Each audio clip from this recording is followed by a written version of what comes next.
ಓಂ ಶ್ರೀ ಗುರುಭ್ಯೋ ನಮಃ. ಹರಿ ಓಂ. ಈಗ ಕೇಶವಾದಿ ತರ್ಪಣ ಯಾಕೆ ಹೇಗೆ ಅನ್ನೋ ವಿಚಾರ. ಸಂತರ್ಪ್ಯ ಕೇಶವಾದೀಂ ಸ್ಥಾನ್ ಆಚಾಮಂತು ಸಮಾಚರೇತ್. ಇಷ್ಟಾದ ಮೇಲೆ ಕೇಶವಾದಿಗಳನ್ನು ತರ್ಪಣೆ ಮಾಡಿ ಅಂತ. ಯಾಕೆ ತರ್ಪಣ ಕೊಡಬೇಕು, ಎಷ್ಟು ತರ್ಪಣ ಕೊಡಬೇಕು, ಹೇಗೆ? ಗಾಯತ್ರಿ ಮಂತ್ರವನ್ನು ನೋಡಿದರೆ ಅದರಲ್ಲಿ 24 ಅಕ್ಷರ ಇದೆ. ಕೇಶವಾದಿ 24 ಭಗವದ್ರೂಪಗಳು. ಇವು ಏನನ್ನು ಹೇಳ್ತಾ ಇದ್ದಾವೆ? ಆ ಒಂದೊಂದು ಅಕ್ಷರದಕ್ಕೆ ಒಂದೊಂದು ಭಗವಂತನ ಸ್ವರೂಪ. ತತ್ ಅನ್ನೋದು ಒಂದು ಅಕ್ಷರ, ಸ ವಿ ತುಹು ವ ಈ ರೀತಿ 24 ಅಕ್ಷರಕ್ಕೆ 24 ಭಗವಂತನ ರೂಪಗಳು. ಕೇಶವ, ನಾರಾಯಣ, ಮಾಧವ, ಗೋವಿಂದ ಈ ರೀತಿ ಕೃಷ್ಣನವರೆಗೆ. ಈಗ ಅಲ್ಲಿ ಗಾಯತ್ರಿ ಜಪ ಮಾಡಿ ಆಯಿತು. ಈಗ ಆ ಅಕ್ಷರ ಪ್ರತಿಪಾದವಾದ ಭಗವದ್ ರೂಪಗಳು, ಅದಕ್ಕೆ ಒಂದೊಂದು ತರ್ಪಣ. ಮತ್ತು ಇನ್ನೊಂದು ವಿಶೇಷ ಏನು ಅಂದರೆ, ಈ ಕೇಶವಾದಿ ರೂಪಗಳ ಆಯುಧಗಳು ಬೇರೆ ಬೇರೆ. ಹೇಗೆ ಚಕ್ರಶಂಖ ಗದಾ ಪದ್ಮವೇ, ಆದರೆ ಅದನ್ನು ಪರ್ಮುಟೇಷನ್ ಕಾಂಬಿನೇಷನ್ ಮಾಡಿದರೆ 4 ಆಯುಧಗಳು 4 ಫ್ಯಾಕ್ಟೋರಿಯಲ್, 4 × 3 × 2 × 1 = 24. 24 ರೀತಿಯಲ್ಲಿ ಆಯುಧಗಳನ್ನು ಚಿಂತನೆ ಮಾಡೋಕ್ಕೆ ಬರುತ್ತೆ. ಹಾಗಾಗಿ ಇದು ಬೇರೆ ಬೇರೆ. ಚಕ್ರ ಶಂಖ ಗದಾ ಪದ್ಮ ಇದ್ದರೆ ಒಂದು ರೂಪ, ಶಂಖ ಚಕ್ರ ಗದಾ ಪದ್ಮ ಇದ್ದರೆ ಒಂದು ರೂಪ, ಗದಾ ಶಂಖ ಚಕ್ರ ಪದ್ಮ ಇದ್ದರೆ ಅದೊಂದು ರೂಪ. ಈ ರೀತಿ 24 ಬೇರೆ ಬೇರೆ ರೀತಿಯಲ್ಲಿ ಆಯುಧಗಳನ್ನು ಚಿಂತನೆ ಮಾಡೋಕ್ಕೆ ಬರುತ್ತೆ. ಅಂತಹ 24 ರೂಪಗಳು. ಅದಕ್ಕೆ ಹೇಗೆ ತರ್ಪಣ? ಓಂ ಕೇಶವಾಯ ನಮಃ ಕೇಶವಂತರ್ಪದಾಮಿ. ದೇವತೀರ್ಥದಲ್ಲಿ ಮೊದಲು ಹೇಳಿದ ಹಾಗೆ ತುಳಸಿ ದಳವೋ ದರ್ಭೆಯೋ ಇಟ್ಕೊಂಡು ನೀರು ಬಿಡೋದು ಒಂದು ಸಾರಿ. ಕೇಶವಾಯ ನಮಃ ಕೇಶವಂತರ್ಪಯಾಮಿ, ನಾರಾಯಣಾಯ ನಮಃ ನಾರಾಯಣಂತರ್ಪಯಾಮಿ. ಈ ರೀತಿ 24 ತರ್ಪಣ. ಇನ್ನು ಸ್ವಲ್ಪ ಒಳಕ್ಕೆ ಹೋದರೆ ಆ ಗಾಯತ್ರಿ ಮಂತ್ರದಲ್ಲಿ ಒಟ್ಟು 10 ಪದಗಳಿದೆ, ವರ್ಡ್ಸ್. ತತ್ ಸವಿತುಃ ವರೇಣ್ಯಂ ಭರ್ಗಃ ದೇವಸ್ಯ ಧೀಮಹಿ ಧಿಯಃ ಯಃ ನಃ ಪ್ರಚೋದಯಾತ್. 10 ಶಬ್ದಗಳಿಗೆ ಏನನ್ನು ರೆಪ್ರೆಸೆಂಟ್ ಮಾಡುತ್ತೆ? ದಶಾವತಾರಗಳು. 10 ಭಗವಂತನ ಅವತಾರಗಳು, ಪ್ರಧಾನ ಅವತಾರಗಳು. ಅದು ಹೇಗೆ? ಸುಮ್ಮನೆ ಅಲ್ಲ. ತಂತ್ರಸಾರ ಸಂಗ್ರಹದ ಭಾಷ್ಯ ಬನ್ನಂಜೆ ಗೋವಿಂದಾಚಾರ್ಯರು ಬರೆದಿದ್ದಾರೆ. ಅದರಲ್ಲಿ ಅವರು ಡೀಟೇಲ್ ಆಗಿ ವಿಮರ್ಶೆ ಮಾಡಿದ್ದಾರೆ.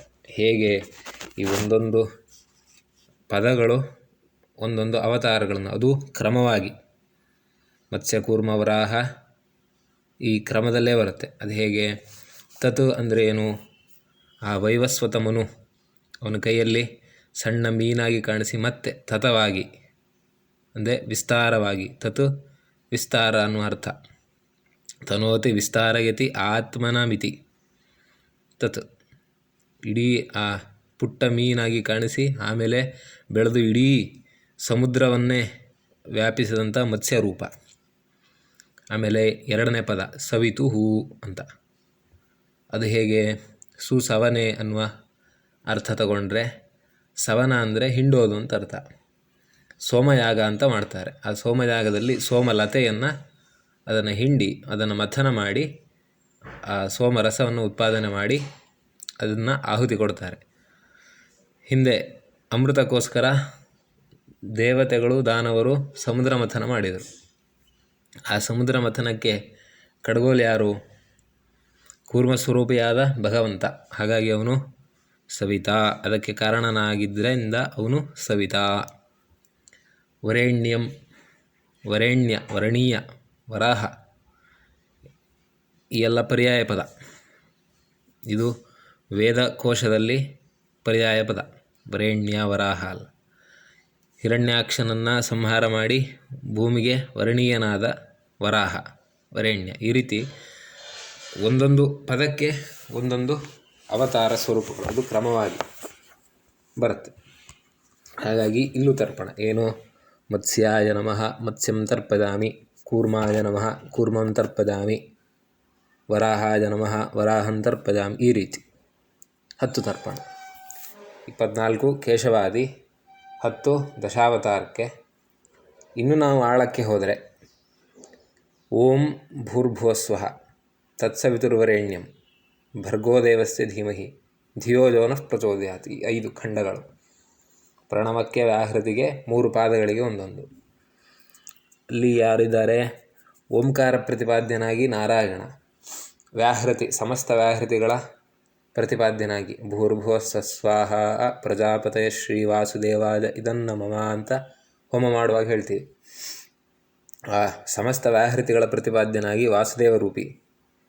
ಅದಾದ ಮೇಲೆ ಒಂದೊಂದು ಪಾದಕ್ಕೆ ಸಂಕರ್ಷಣ, ಪ್ರದ್ಯುಮ್ನ, ಅನಿರುದ್ಧ, ಈ 5 ರೀತಿ ರೂಪಗಳು.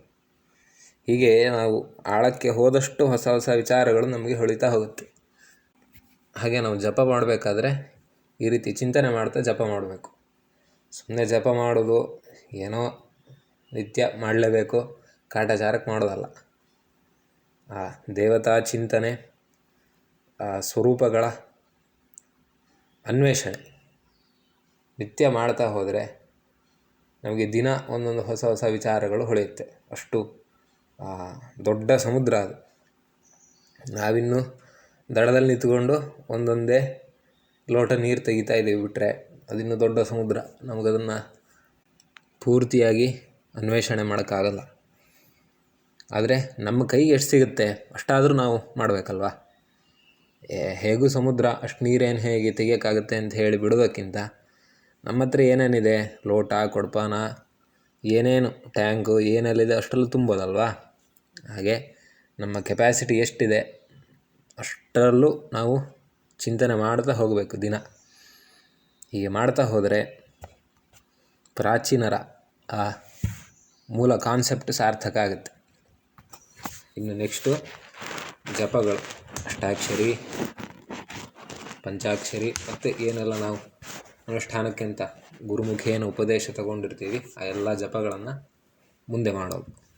ಅದು ಹೇಗೆ ಅಂತ ಮತ್ತೆ ನೋಡೋಣ. ಹರಿ ಓಂ.